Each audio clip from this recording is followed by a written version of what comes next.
se retrouve aujourd'hui pour voir ensemble comment utiliser une image dans Fusion 360. Par simplicité, on va commencer par convertir notre image en fichier de type SVG, qui est une image vectorielle. Vous trouverez sur internet plein de sites permettant de faire cette conversion. Je vous mets dans la description le lien du site qu'on utilise dans cette vidéo.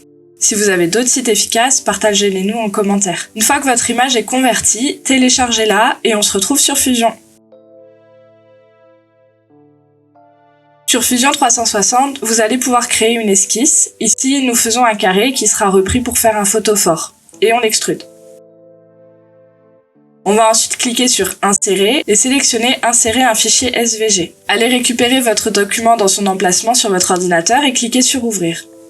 Fusion 360 vous demande alors sur quel plan importer le fichier. Ici, je choisis la face supérieure du carré extrudé. Le fichier s'ouvre, vous allez pouvoir modifier sa taille dans Échelle et le bouger comme vous voulez avec les différentes flèches. Nous, on lui fait faire une rotation et on le place à peu près au milieu du carré.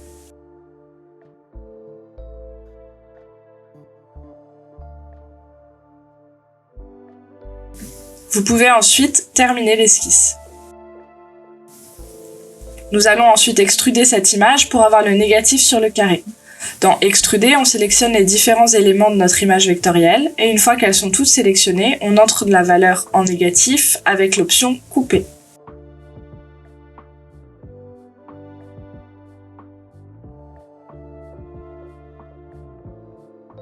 Vous pouvez ensuite aller dans la section Fabriquer pour paramétrer la découpe sur votre machine de découpe. Ici, on paramètre la configuration sans décalage et avec un point 0 en bas à gauche.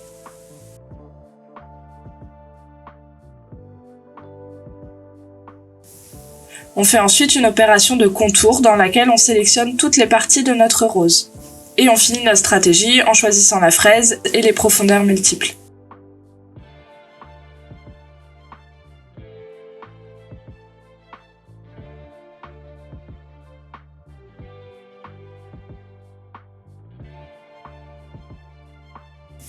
On fait la deuxième stratégie de contour parce qu'on avait oublié un bout, et on fait la stratégie de contour général pour l'extérieur du carré et on post-traite le tout.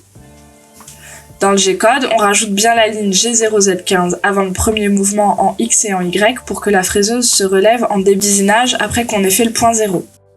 À la semaine prochaine pour notre prochaine vidéo.